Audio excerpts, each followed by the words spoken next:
Mm. Enjoying the company. Ang sabi ni Barbie Fortesa for today's video, yun yung post ni Miss Joy Marcelo. Inaaway niyo si Joy Marcelo, si Miss Joy Marcelo, kung ano-ano yung binato ninyo sa kanya. Itong mga basher na to at mga mahihinang nila lang. Sabot ngayon, kayo pa ang naunang natuwa. Sinikita ninyo na may hidden desire si ganito ganyan. Tapos ngayon, kayo pa ang natuwa. Pero diba, napapaisip kasi kayo eh. Diba? Bakit biglang nag-banding? Bakit gano'n? Diba? Bakit may pa-eat out? Alam mo, I don't wanna spill the tea, pero given the fact, okay, sabihin na lang natin I don't wanna spill the tea. If ever man, para hindi confirm or mag-specific yung kwento natin if ever man, mga ganitong klase setup, may mga plano. May mga plano, whether it's project, teleserye, movie, may mga plano yan. Siyempre, iniisa-isa muna nila. Di ba? Si Barbie muna. Parang ano yung 2 weeks ago na nangyari, KJ? Pabalay ko. Baka part na to, no? Di ba?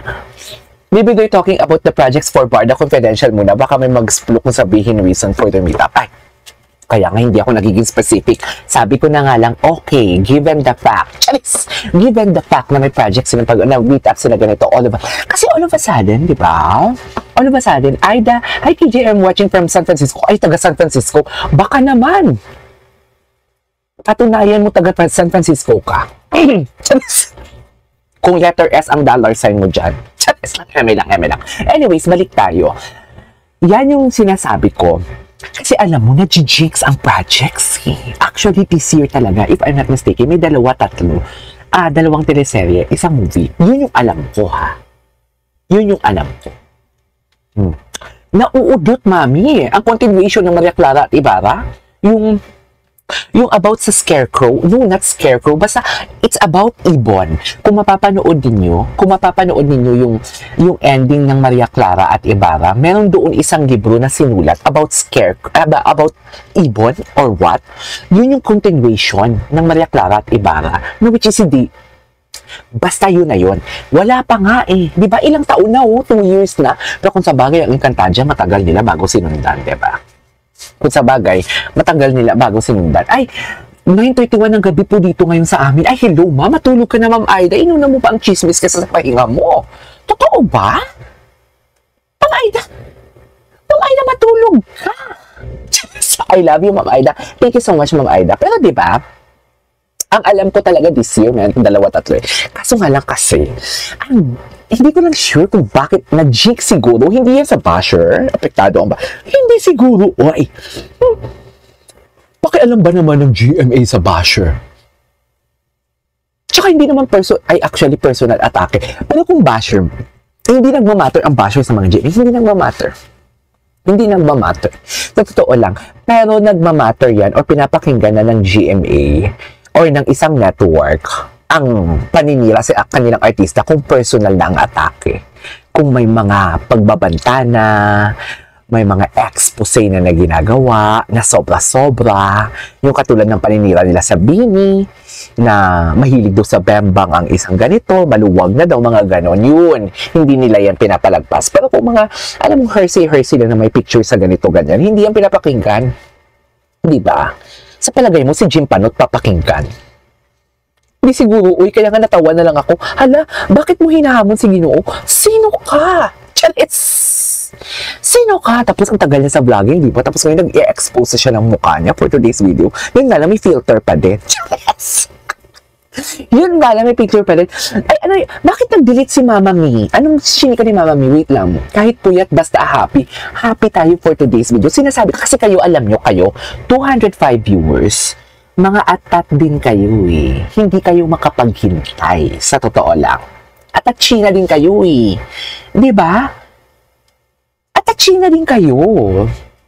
Hindi kayo makapaghintay. Yung tipong alam mo yung hindi ako makapagluto kasi walang ayuda ang parda. Hindi ako makakain. Ang sakit-sakit ng ulo ko kasi walang ayuda. Yung tipong alam mo yung buhay ninyo parang sa barda lang umiikot. Hoy! At China din kayo, maghintay kasi kayo, hindi yan agad-agad. Hindi yan agad-agad, mami. Tapos kung may makita lang kayo ng mga ayuda for today's video ng Barson, halata din naman talaga na script, na fan service. Apektado na naman kayo. Akala nyo naman dinidispacho kayo for today's video. Akala nyo naman naniregla na kayo ng buong buwan for today's video. Ano, magalit ako dito sa inyo? Yes, pinagalitan ako viewers. Pinagalitan. So, may napanood ako, sabi ni David, kahit daw saan siya makarating, si Barbie pala ang babaliking niya. Okay. Hindi ko nag-get. Si Ma'am Aida, ako po tinatapos ko ang mga aday.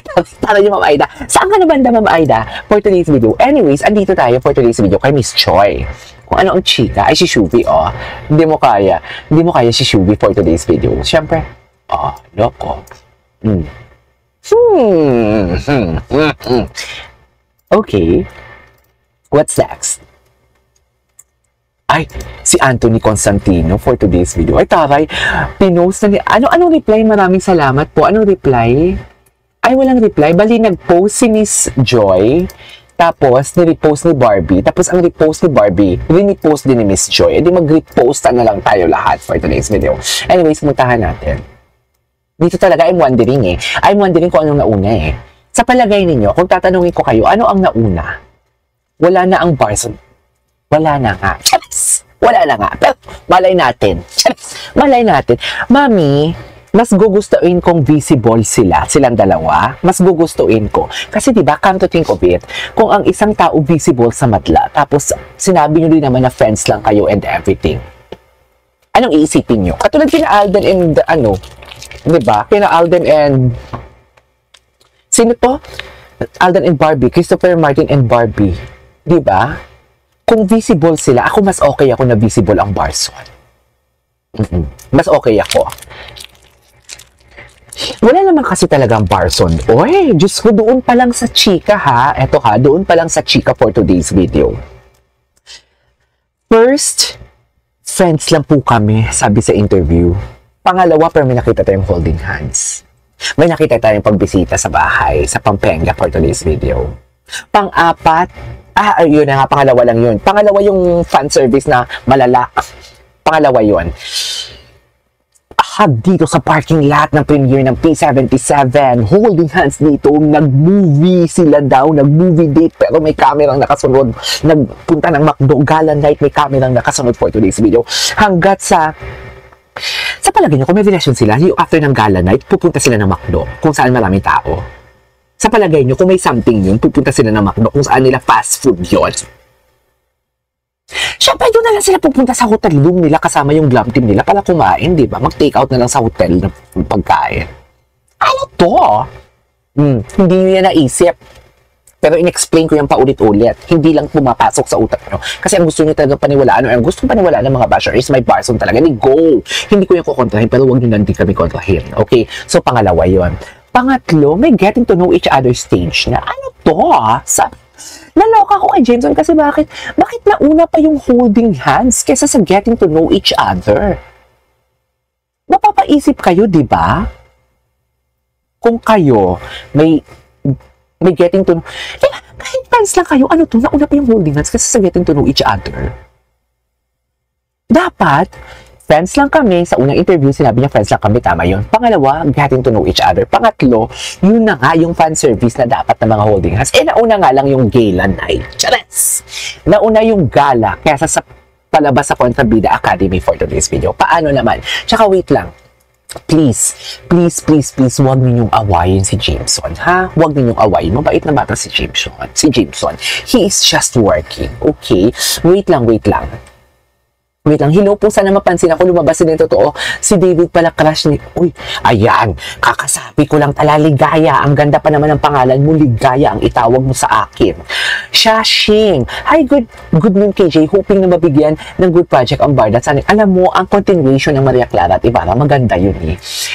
Basta, sulat akda ni... Oh my God, I forgot. Basta sila yung ano dun eh. Yun yung chika-chika. Sila. Kasi yung ending nila sa Maria Clara at Ibarra, it's an open-ended situation, should I say. Wala lang, nakita lang sila sa puno. Tama ba yung sa gubat? And right after that, tapos na. Pero may continuation yun about sa Ibong something. Basta taga Trece Martires. Basta somewhere in Cavite yung nagsulat nun. At nangyari yun somewhere in Cavite, if I'm not mistaken. So, basically, sila talaga yung ang gaganap doon. Pero hindi ko, na-jinx nga. Kasi nga, may mga nag-i-isplok. Hindi lang ako sure kung na-jinx or baka sinusulat pa yung script. Kasi kung magsulat ka ng script, it will take time, ha? It will take time. 1 to 2 years, mabilis na yan. Kasi dapat walang loopholes yan eh. Oo, katulad ng Encantadia, Sanre. Di ba from Encantadia, it took time actually. It took time. Something like 6 years if I'm not mistaken. Kasi aside sa pag magsusulat kayo ng script, kailangan mo din pinapanood kung mag-script writing ka ha, kung sequel siya, okay. Aside sa nagsusulat ka, o yung writer, nanonood din yan. Diba? Tapos habang nanonood siya, kung tapos siya yung script niya, babasahin, titingnan niya din yung bago niyang script, yung part 2. Kasi hindi pwedeng magkasalungat ang part 1 and part 2 or may mga loopholes. Dear, pagtatawanan kayo ng Pilipino, ang Pilipino pa naman ang perfect. Kala mo naman talaga.